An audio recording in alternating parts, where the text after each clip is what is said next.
Hi. Hello. Good afternoon.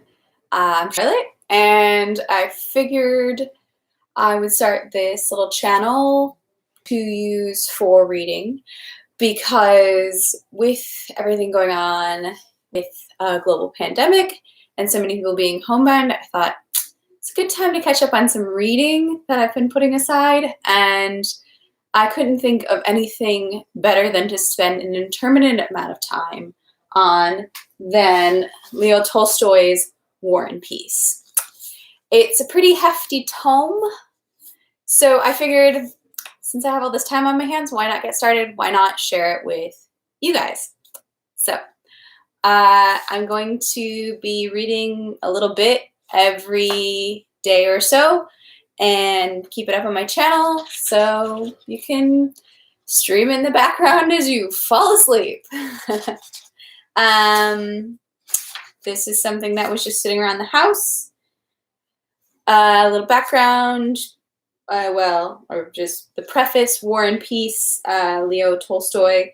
This translation is from the original Russian by Richard Pavir and Larissa Volkonsky. And I will probably butcher the Russian names. I'm very sorry. If I stumble through any of them on a read, I will be sure to look up proper pronunciation and hopefully collect it on the next reading. So thank you for being here. And let's just dive right in. I think introductions are lame, especially if they're not actually written by the original author. So I'm going to skip through the introduction. And there's a list of characters. Boring. Okay, so 2 minutes in, and let's actually get started with the meat of it. Volume 1, Part 1. Eh bien, mon prince, jeunesse et Lucas ne sont plus que des épongés des états de la famille Bonaparte.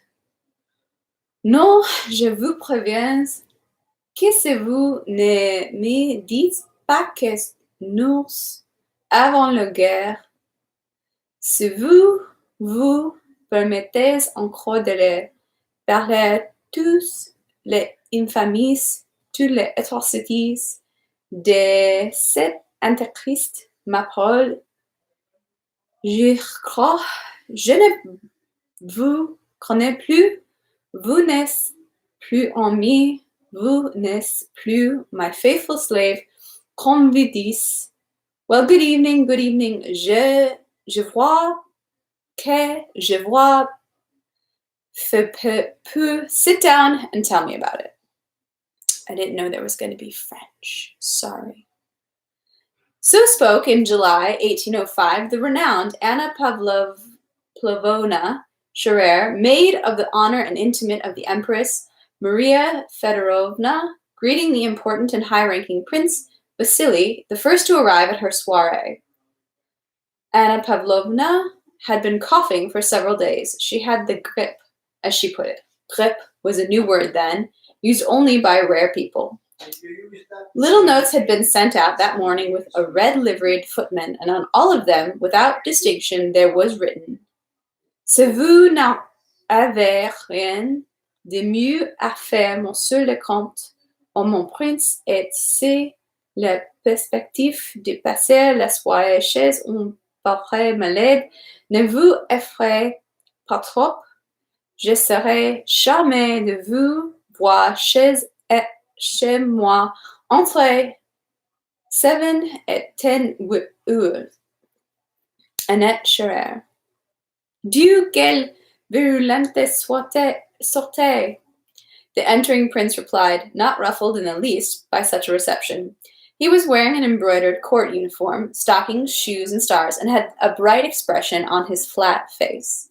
He spoke that refined French in which our grandparents not only spoke, but thought, and with those quiet, patronizing intonations which are proper to a significant man who has grown old in society and at court. He went over to Anna Pavlovna, kissed her hand, presenting her with his perfumed and shining bald pate, settled comfortably on the sofa. Avant tout, dites-moi comment vous allez, chère amie. Set me at ease, he said without changing his voice, and in a tone which, though through propriety and sympathy one could discern indifference and even mockery. How can one be well when one suffers morally? It is impossible to remain at ease in our time if one has any feeling, said Anna Pavlovna. You'll stay the whole evening, I hope? And the fete at the British ambassador's? Today is Wednesday. I must put in my appearance, said the prince. My daughter will come and fetch me and take me there. I thought tonight's fete was cancelled. Je vous avoue que tout ce fete et tout ce fut des artifices commencement à devenir insipidis. If they had known that you wished it, the fete would have been cancelled, said the prince, uttering out of habit, like a wound-up clock, things that he did not even wish people to believe. Ne me tourmentez pas, à bien que tout on décide par rapport à la dépêche de nouvelles-vous. Vous savez tout. What can I tell you? Said the prince in a cold, bored tone.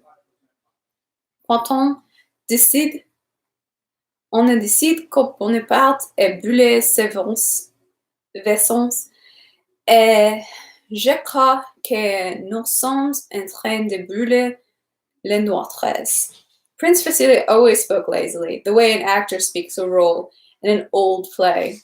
Anna Pavlovna Sharera, on the contrary, spoke, despite her 40s, was brimming with animation and impulse.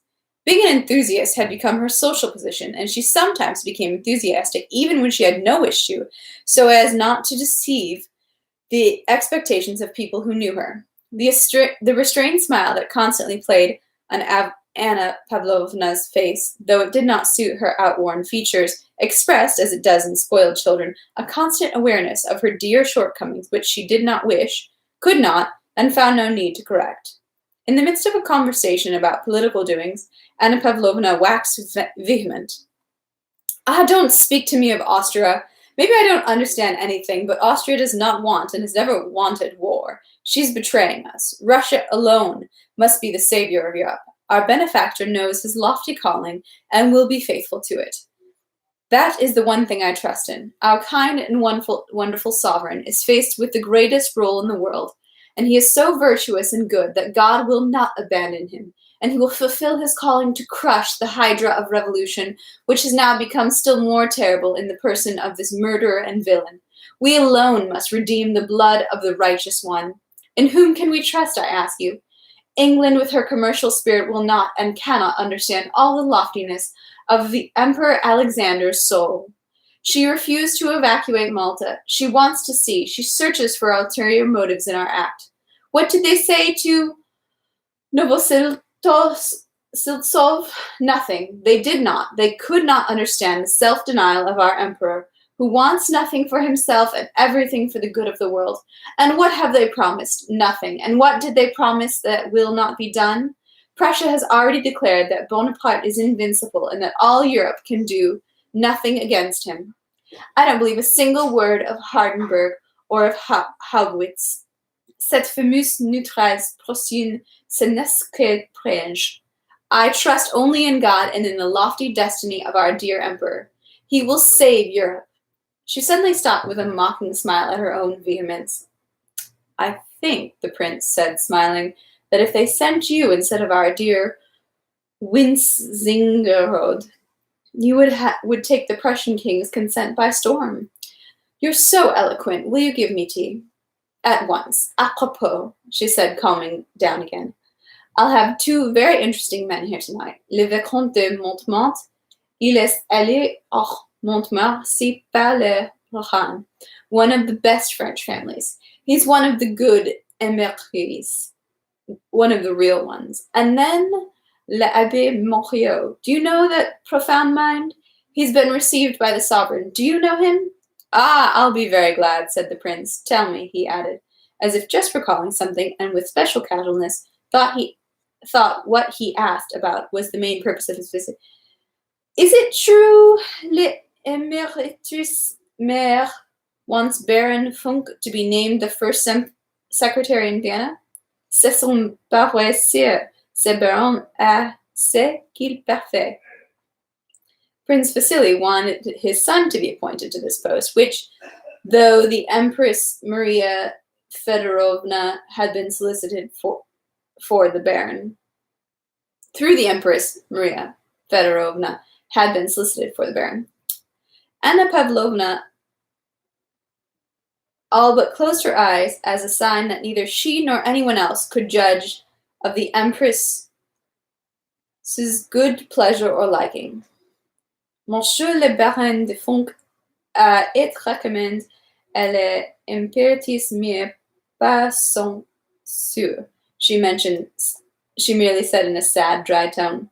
The moment Anna Pavlovna mentioned the Empress, her face suddenly presented a profound and sincere expression of devotion and respect, combined with sadness, which happened each time she referred to her exalted patroness in conversation. She said that Her Majesty had deigned to show Baron Fonck beaucoup d'estime, and her eyes again clouded over with sadness.